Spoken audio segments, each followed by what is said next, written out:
Public Affairs very much thanks Residco, our sole corporate underwriter, for helping to make the production of this show possible. The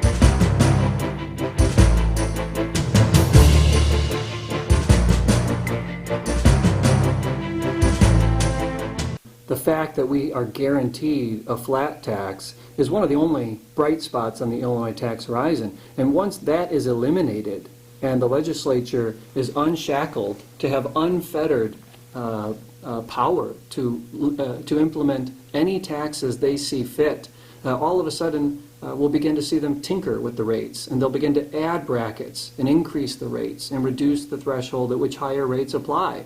And so using this divide and conquer approach, all of a sudden we're all paying more, but it happened very subtly. So you don't take Speaker Mike Madigan in the House at his word. You mean, does it matter that he's under investigation? We can say that by the feds, by the U.S. Attorney in the Northern District. Does it matter that there's a deferred prosecution agreement between ComEd and the U.S. Attorney, the United States of America? That ComEd's being fined $200 million, some would say, allegedly, for Speaker Madigan, perhaps, and others running a RICO organization, racketeering, influence, corrupt organization. I mean, is that extraneous? Because isn't the question, as Governor Pritzker said, what I've said at the beginning of the show? They're just raising the tax rates. You're just allowing Illinois, Governor Pritzker, the controlling majorities, to raise rates, tax rates on high-income people. So do we really have to? I mean, is it really relevant whether Speaker Madigan's pushing this and whether he's a trustworthy guy and he's under investigation? Is it? I think it's very important to remember that this is all happening in the context of current events. And I think it's very important for people to keep in mind who is asking for more tax power. And of course, for those people who have been following current events, they recall that last year the FBI raided the Illinois Capitol building. A now former lawmaker was wearing a wire. Several lawmakers have resigned in disgrace and pled guilty to federal corruption charges and other charges in court. And of course, Commonwealth Edison, as you mentioned, acknowledged having participated in a years-long bribery scheme and agreed to pay an unprecedented $200 million fine. And most recently, a now former member of the Illinois State Senate pled guilty in court to felony income tax fraud. Okay. And so here's a man who voted for a tax hike, but was himself hiding his money from the government in order to avoid paying taxes on it. So legitimately, you might say, maybe people need more facts. Maybe they need more data, sort of science. We heard Governor Pritzker say he believes in science and data with respect to COVID. Does he believe in science and data with respect to analyzing and assessing whether this progressive income tax that he wants the voters to pass is actually beneficial to them? Because, I mean, okay, let's skip ahead, okay? We're going to actually say, what's this about? There's a referendum, but the Illinois legislature has passed a law. They have set rates, assuming this referendum passes, that says what the tax rates will be for people at different income levels. That's right, right? Yes, that is true. Okay, and we got a chart. We got a chart. I think it's cut 3. You know, we can go there and then give our viewers a chance to see what this legislation is that was already passed, contingent on you voters passing that referendum. So it's more detailed than necessary, but you see on the chart, if your income is less than $250,000, you're going to be paying just about 5%, a little less. And a little bit more or less if it's under 10,000, but basically it's from 0 to 250,000. It's kind of a flat tax. It's kind of almost 5%. Would that be fair? Well, I think it's also important to put this in the context of the fact that Yes, the legislature did pass a rate schedule that will go into effect on January 1st, 2021, if voters ratify the amendment. But there is absolutely no guarantee that these initial introductory rates will remain in effect for any amount of time, because the legislature, with a simple majority vote, could begin to tinker with these rates and add brackets and increase the rates and reduce the threshold at which higher rates apply, which in fact is what they did between the time that the governor introduced his rate schedule and when they passed it. They don't need to go back to the voters for that approval. Once they pass this thing, if they do, on November 3rd, if they pass the progressive income tax, they could change it the next day. They being the ruling majority of the Democratic Party in the State House and the State Senate, and what in the State House it's 74 Democrats to 44 Republicans. What is it in the Senate? I'm not even. I don't know. Is it 40 to 19? I think so. It's pretty.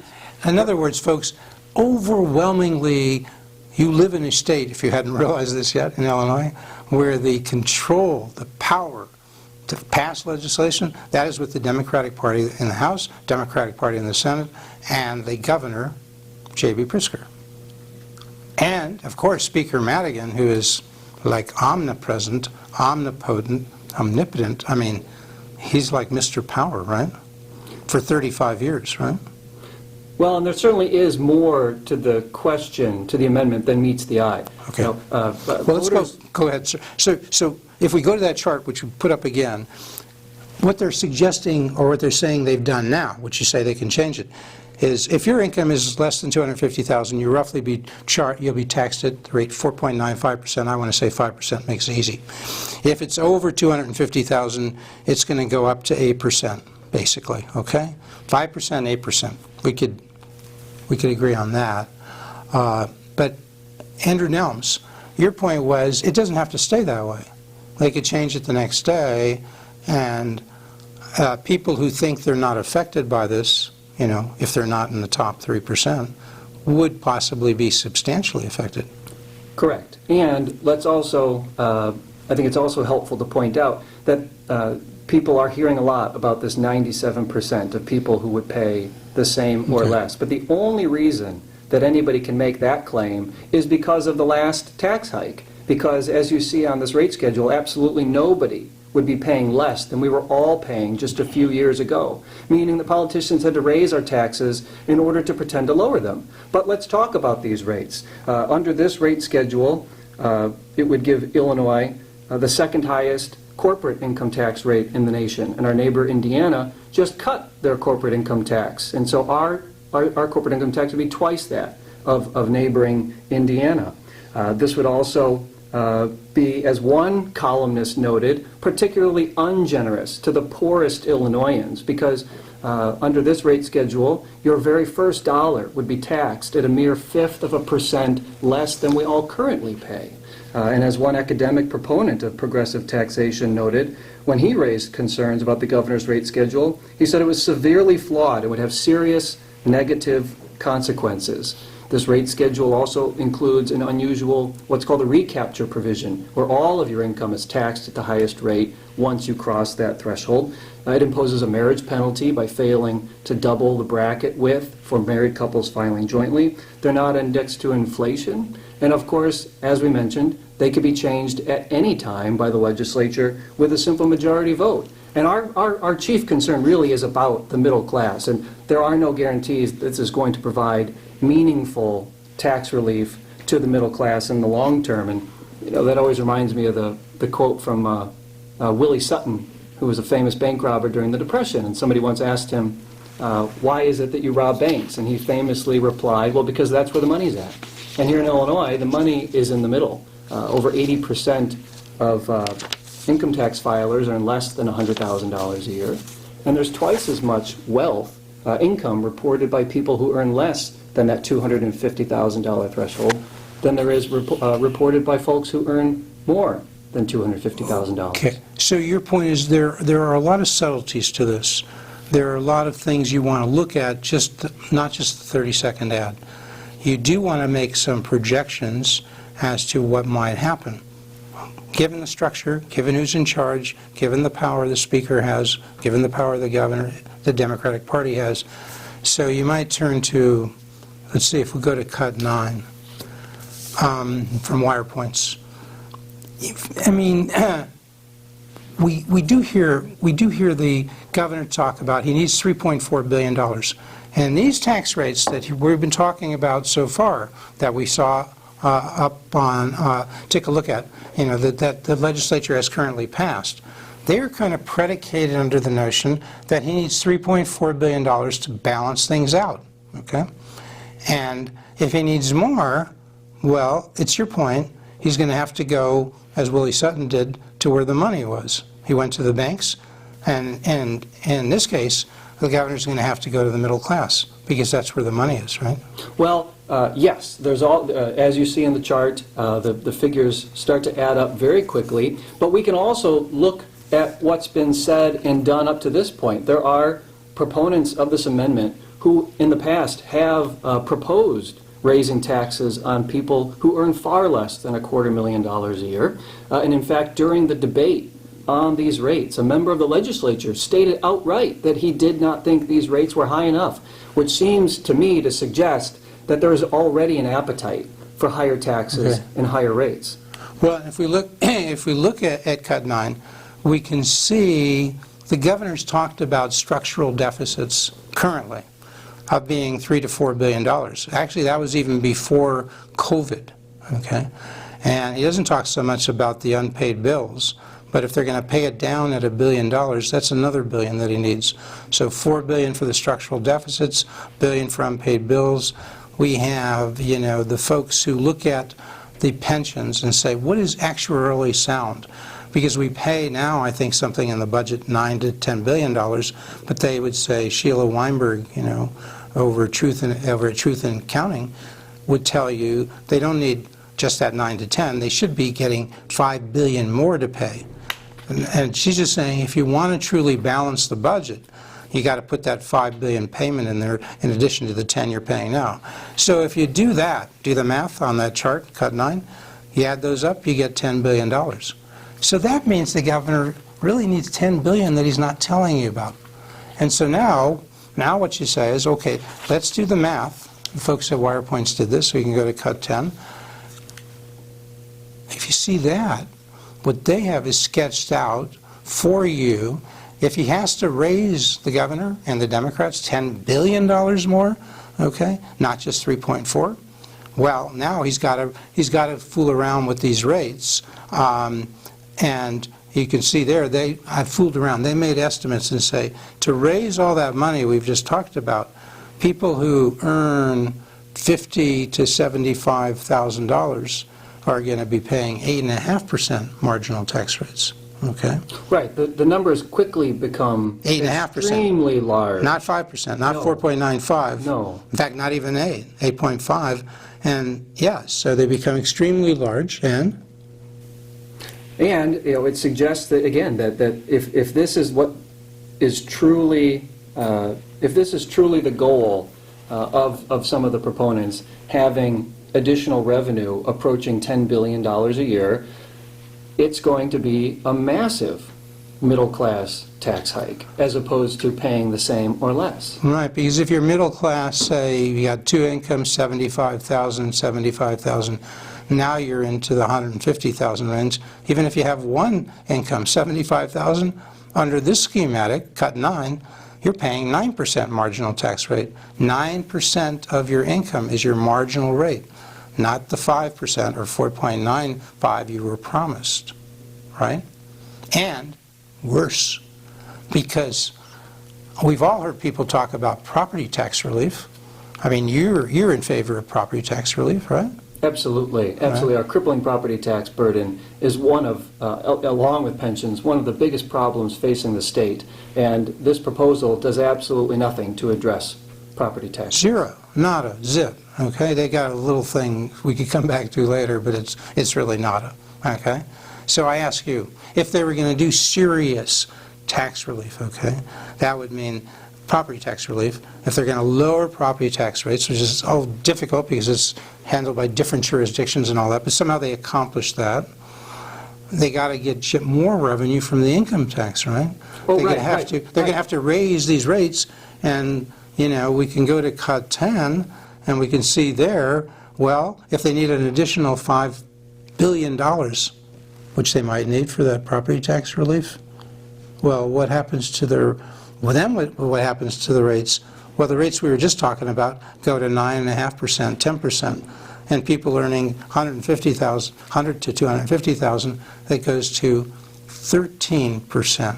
I mean, this is like an exponential problem, isn't it? I mean, it gets bad real fast. Exactly, yes. Very quickly, you get into very high single digits and into double digits, and all of a sudden, we have the highest taxes of any state in the nation.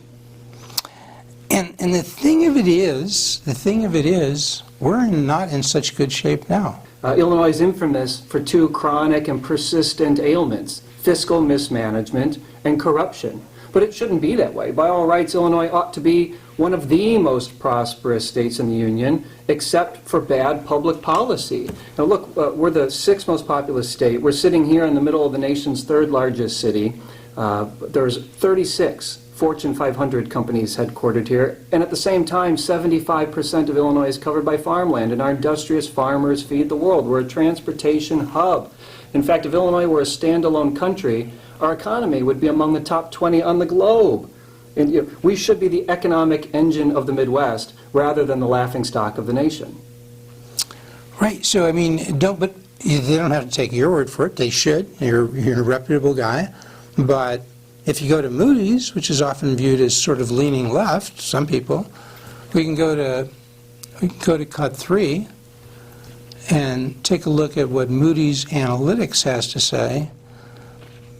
I mean, basically they're saying, look, Illinois is underperforming, which you just said. Illinois is losing economic appeal. Look, there's a vibrant national economy, Moody's reminds Illinois. People have choices, right? Absolutely. They can go to Tennessee, which has a zero tax rate for income. They can go to Florida. They can go to Texas. I mean, these are all choices. I mean, in fact, heck, they can go to Indiana and probably come out better, right? Right. In fact, Indiana is one of the top destinations for people leaving Illinois, and oftentimes proponents of the amendment will say that people only leave because of the weather. Well, the weather in Indiana ain't much different than the weather in Illinois. And of course, we know that as a state, we lagged the nation in our recovery from the Great Recession, and will likely lag the nation again in our recovery from the pandemic and the fallout caused by the subsequent shutdown of the economy. And so to change tax policy at a time like this, to raise taxes at a time like this, is not a good idea. So, I mean, but I hear them, I hear Ralph Martiri and other proponents of this tax say, look, everybody's doing this. It's all progressive stuff. It's all around you. We're the outlier. We're out of sync. We don't have to worry about losing people to other places that are more economically attractive because they're all progressive. But if we test Ralph a little bit, our good friend Ralph, we would go to cut 7, and we would see a little picture, a little map there, and we'd see Illinois, and take a look at the surrounding states. Michigan, flat tax, right? Indiana, flat tax. Kentucky, sort of Missouri, almost flat. I mean, so I don't get it. I don't get it. How can people say we're surrounded by progressive? I mean, I've just touched, that's just around us. What's the schematic if we go, what's been happening over the last 30 years? Is the country going progressive? Well, I had 2 points there. First of all, we don't live in a vacuum. There's competition between states. Even Keynesian economist and Nobel laureate Paul Krugman, in his economics textbook, talks about tax competition and the fact that there is this competition between states, and a lot of that is based on tax rates. And just last week, the Nonpartisan Tax Foundation cautioned that this plan would give Illinois one of the most uncompetitive business climates in the nation, ahead of only New York, New Jersey, and California. And you highlighted the fact that many of our neighboring states have a flat tax, as you mentioned, Michigan, Indiana, Kentucky, and then Missouri's top rate kicks in at something like $8,500, and so it's effectively flat. But as you mentioned, we can pan out and look at the entire country. And the shift lately has been away from progressive taxation, even though the proponents talk about upgrading and modernizing our tax code. Recent history has been trending the other way. In 2011, Utah switched to a flat tax. In 2014, North Carolina followed suit. And most recently, our neighbor Kentucky did likewise in 2018.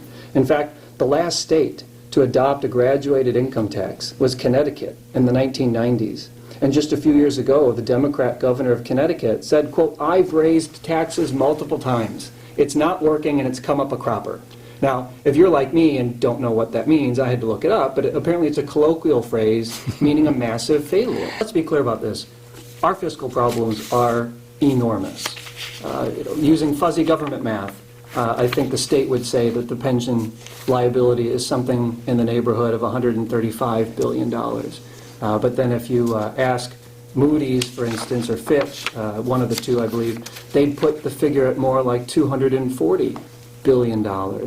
And we just exited a historic stretch of economic prosperity. And during that time, when the stock market was doing fantastic, and when the stock market was red hot, we couldn't even stop the pension problem from getting worse in the best of times. Right. And yeah, and if you said Moody's would say 200 to 240, if you asked our friends at WirePoints, they would say, come again, more like 400 billion, because you're not counting, perhaps, Moody's, the retirement, the health care plan for the state that's unfunded. That's another 60 billion there. You're not counting the city of Chicago, which itself is, what, another 60 billion or so. I mean, these things start adding up. And CPS with Chicago, the Chicago public school system. Now, when you add everything up, I think you're talking $400 billion. You were being kind. You were using the official Illinois estimate of 130 billion. But if it's more like 400 billion, now they could say, well, that's over 20 or 30 years, yes, but that's a lot of money to raise over 20 to 30 years if you're going to fully fund these things. So again, when you folks are voting on this thing, you got to say, really, is our solution to raise tax rates? The solution to the state's current mess is not to have a graduated income tax, progressive income tax. You're saying that's not the solution? Correct. You got a solution? Well, yes. As a firm believer in our free enterprise system, I'd be remiss if I didn't say that the most important thing is reversing the negative trend that Illinois has been going down and making the state a more attractive place to live and work and raise a family, because we need a bigger pie. Obviously, there's two ways to increase tax revenue. You can either raise the rates, as has been done in the past, and as the proponents of this amendment wish to do now, or you can increase the total amount of taxable income. And then, of course, under a flat tax, where the more you make, the more you pay, if there's a bigger pie, more money comes into the state's coffers. And so it's reversing all those problems identified by Moody's that have put us at such a competitive disadvantage as a state when compared to our neighbors. Well, okay, but we've mentioned the pension problem. We've mentioned the $400 billion. What can we think about doing? What are some of the choices to deal with that? Yes. Since we're tailing solutions. Right. And the pension problem is a problem that was decades in the making. Right. And this is How do we start solving it? Absolutely. And I think the most important thing is for stakeholders and policymakers to begin offering up those solutions that can be part of the menu of options in terms of pension reform. Some of those that have already been suggested include amending the state constitution. Now, very intelligent legal minds disagree about that, but that's part of this process. Of course, there are other considerations that lawmakers could make that have been proposed in relation to the cost of living adjustment, what's called OPEB or other post-employment benefits, primarily health care, switching to a defined contribution plan for state employees. And of course, there's other areas of the state where we could focus. Certainly consolidation. We've mentioned property taxes, and our highest in the nation property taxes are levied exclusively by our most in the nation units of local government. So that's one, amend the Constitution, allowing the state not to wipe out these pensions, but to cut them. We have to restructure them. We've heard that word a lot in the private sector. We're restructuring. So we have to restructure them. Another way to do that is the cities like Chicago that have problems. They, if they had the power to, could file for bankruptcy. So they could go to court and they could do some restructuring with their creditors, right? Yes, and federal law prevents a state from declaring bankruptcy, and state law prevents municipalities from But it declaring is within the bankruptcy. power of the majority in the House and the Senate in Illinois to give these cities and villages this right to file for bankruptcy. Is that right? Yes. Okay, so they could do that if they wanted to, and the federal government and the state of Illinois could go to the feds and say, could you give us some legislation which would allow us to file for bankruptcy, right? They be could, done. yes. They could. But the main thing is, I think people need to start talking about restructuring those pension liabilities because it's so large, because $400 billion is such a large number. And I guess to round this out for what we're doing here, though, I think if people have stayed with us for this whole program, it's not a 30-second soundbite. You can't fix Illinois' problems by having a fair tax, a progressive tax, a graduated tax, however you want to call it. I mean, is that what you would say? Right. Their solution are more tax hikes and a federal bailout, because there's been so little interest shown on the part of policymakers to economize or to begin to prioritize or to begin to pursue the reforms that, again, would make Illinois a better place, a more attractive place, so that the pie grows and so that we're not simply increasing taxes again and again on an increasingly smaller group of taxpayers. Right. So let's just show, to round this out, to finish, let's go to cut 16, because I think it kind of summarizes it very succinctly. The Kiplinger study analysis, 50-state ranking. What does it tell us, and what do you think? Did Kiplinger get it right that Illinois is the nation's least tax-friendly state? That's right. We've been dubbed the least tax-friendly state. You have to do it on the pension level. You have to do cuts. You can't because of the Constitution. So the reform there is to amend the Constitution, to allow cities to restructure, to allow the state to restructure. I mean, all of those, isn't that reform? Well, right. Well, what did Churchill say? Taxing yourself into prosperity is like standing in a bucket and trying to pick it up by the handles. Right. It won't work. Right. So you got to have those reforms, and again, it's the data, it's the science, it's the analysis. You go to people like Andrew Nelms, Senior Advisor, Americans for Prosperity Action, and you go to people like WirePoints. You can go to Ralph Marteri, okay? And he gives the contrasting point of view. But the important thing is, don't decide it based on something that people have told you as a 30-second soundbite. Get the information, get the data, say, is the progressive income tax the solution, or do you need reforms? Do you need efficiencies? Do you need cuts? Is that the solution? Because if you do, I don't think you want to sign off on something like this that doesn't have that. And on that note, I think you've seen the data, you've seen the science, you've seen the arguments. It's up to you to decide November 3rd. Thank you so much, Andrew Nelms, Senior Advisor, Americans for Prosperity Action. Thank you so much for coming here. Pleasure, Jeff.